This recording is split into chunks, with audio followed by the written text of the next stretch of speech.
Hi, sweetie. Yes, thank you sa pag-message again. Yes, yung question mo is saang platform ako nag-a-apply, and then nag-a-apply ka sa Upwork pero wala pa pong blessing. So to tell you honestly and to share din with you yung journey ko sa pagkuha ng first client ko is nag-apply ako as VA year 2020, that was pandemic time. And then umabot ng 2 years saka ako nagkaroon ng client.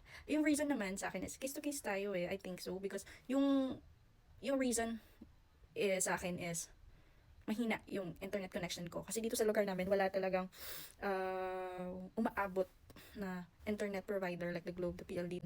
So, thanks God kasi meron na dito.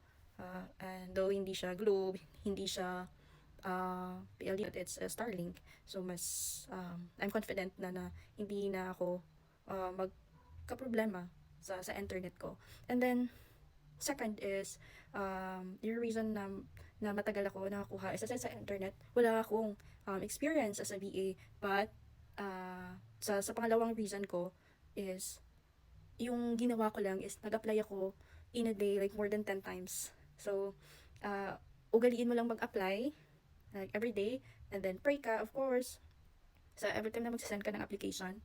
And sa platform naman is nakakuha ko ng client sa Upwork, nakakuha din ako ng client sa onlinejob.ph. Yun yung dalawa na online job platform na in-applyan ko lang. But sad to say, sa Upwork maraming mga scammer, so nasasayang yung points ko.